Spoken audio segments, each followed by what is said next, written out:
இன்னைக்கு நம்ம பார்க்க போகிறது SGT TN dead paper 1 3rd standard social பாடம் 3 ஊராட்சி மன்றம். தண்டோரா அறிவிப்பு. கிராம பகுதிகளில் அந்த காலத்தில் ஏதாவது அறிவிப்பு சொல்லணும் அப்படின்னா ஊருக்கு மத்தியில் ஒருத்தர் தண்டோரா போட்டு அந்த அறிவிப்பை எல்லா மக்களுக்கும் தெரிவிப்பாங்க. கிராம சபை கூட்டம் சுதந்திர தினத்தன்று கூட்டப்படும். இந்த கிராம சபை கூட்டம் அப்படின்னா என்னன்னா, மக்கள் கிராமத்தில் ஒன்று கூடி ஊராட்சி மன்ற பணிகளை பற்றி விவாதிப்பாங்க. ஊராட்சி மன்றம் அப்படிங்கிறது நமது நாடு, நகரம், கிராமம், ஊராட்சி மன்றங்கள். ஊராட்சி அமைப்பின் அடிப்படை கிராம ஊராட்சி.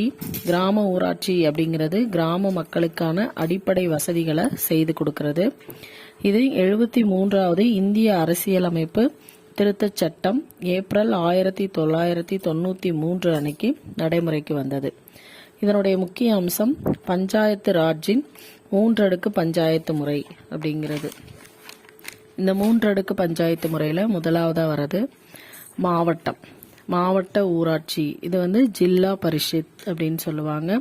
அடுத்தது வட்டாரம், ஊராட்சி ஒன்றியம், பஞ்சாயத்து சமிதி அப்படின்னு சொல்லுவாங்க. கடைசியா கிராம ஊராட்சி. கிராம ஊராட்சி உறுப்பினர்கள் யாரெல்லாம் அப்படின்னா தலைவர், துணைத் தலைவர், வார்டு உறுப்பினர்கள். இந்த வார்டு உறுப்பினர்கள் 6லிருந்து 15 வரைக்கும் இருப்பாங்க.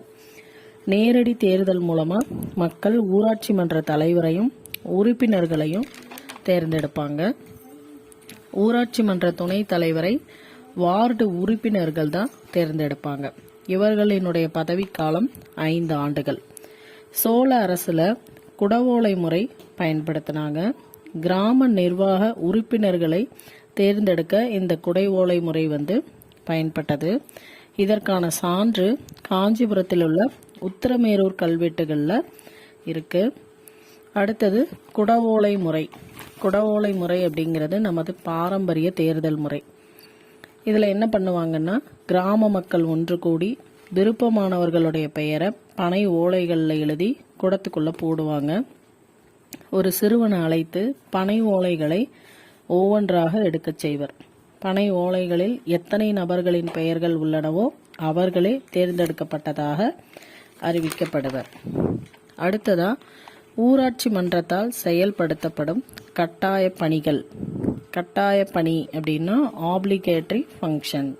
மக்களுக்கு அடிப்படை வசதி செய்து கொடுப்பது, மின்சாரம் வழங்குவது, தெரு விளக்கினை பராமரித்தல், பொது கிணறு தோண்டுதல், அப்புறம் பராமரித்தல், குடிநீர் வழங்குதல், சாலைகள் போடுவது, பராமரித்தல், கழிவுநீர் கால்வாய்களை ஏற்படுத்துதல், சிறிய பாலங்களை கட்டுதல், தொடக்கப்பள்ளி கட்டிடங்களில் பழுது பார்த்தல், சுகாதார வசதிகளை அளித்தல்.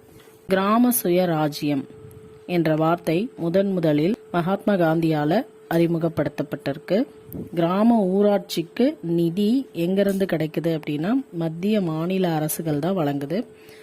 கிராம ஊராட்சிக்காக, அதாவது கிராம வளர்ச்சிக்காக இந்த நிதியை பயன்படுத்துவாங்க. மக்கள் செலுத்தும் வரியை வசூலிப்பது கிராம ஊராட்சி மன்றத்தினுடைய மிக முக்கிய பணியா இருந்தது. கிராம ஊராட்சி மன்றத்தின் முக்கிய பணிகளுள் ஒன்று தன்னார்வ பணி, அதாவது டிஸ்கிரிஷனரி ஃபங்க்ஷன்.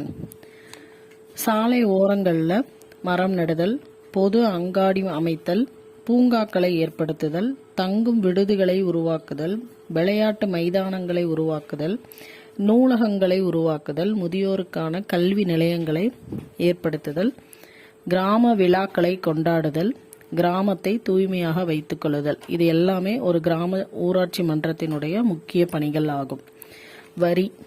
வரிகள் என்னென்ன இருக்கு அப்படின்னா, வீட்டு வரி, குடிநீர் வரி, சொத்து வரி, தொழில் வரி என 4 வகைகளா இந்த வரிகள் இருக்கு.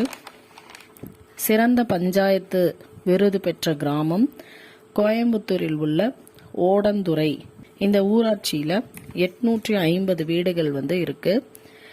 என்னென்ன விருதுகள் வாங்கியிருக்காங்க அப்படின்னா, நிர்மல் புரஸ்கார் விருது, பாரத ரத்னா ராஜீவ்காந்தி சுற்றுச்சூழல் விருது. அடுத்தது கிராம சபை கூட்டத்தில் பங்கு பெறுவது மிக முக்கியமான ஒன்று. கிராம சபை அப்படிங்கிறது மக்களாட்சியின் அடிப்படையாக விளங்குகிறது. இந்த கிராம சபை கூட்டம் வருடத்திற்கு 6 முறை கூட்ட வேண்டும். கிராம சபை கூட்டம் நடைபெறும் நாட்கள் என்னென்ன அப்படின்னா, ஜனவரி 26 குடியரசு தினம், மார்ச் 22 உலக தண்ணீர் தினம், மே 1 தொழிலாளர் தினம், ஆகஸ்ட் 15 சுதந்திர தினம், அக்டோபர் 2 காந்தி ஜெயந்தி, நவம்பர் 1 உள்ளாட்சி தினம். கிராம சபையினுடைய பணிகள்லாம் என்னென்ன அப்படின்னா, வளர்ச்சி பணிகளை திட்டமிடுதல், செயல்படுத்துதல், கிராம வரவு செலவுகளை கண்காணித்தல், மக்களின் குறைகளை தீர்த்து வைத்தல். இப்ப நகராட்சி, கிராம ஊராட்சி போன்றே நகராட்சியும் செயல்படுகிறது. இந்த நகராட்சியில 5000 முதல் 30,000 வரை மக்கள் தொகை இருக்காங்க. நகர மன்றத்தினுடைய முக்கிய பணி மக்களினுடைய தேவைகளை பூர்த்தி செய்கிறது. நகராட்சி மன்ற தலைவர் மற்றும் உறுப்பினர்களின் பதவிக்காலம் 5 வருடங்கள். குடவோலை முறை பாரம்பரிய தேர்தல் முறை. ஊராட்சி மன்றம் 500க்கும் மேற்பட்ட மக்கள். மரம் நடுதல் தன்னார்வ பணி. தெருவிளக்கு கட்டாய பணி. கிராம சபை வளர்ச்சி திட்டம்.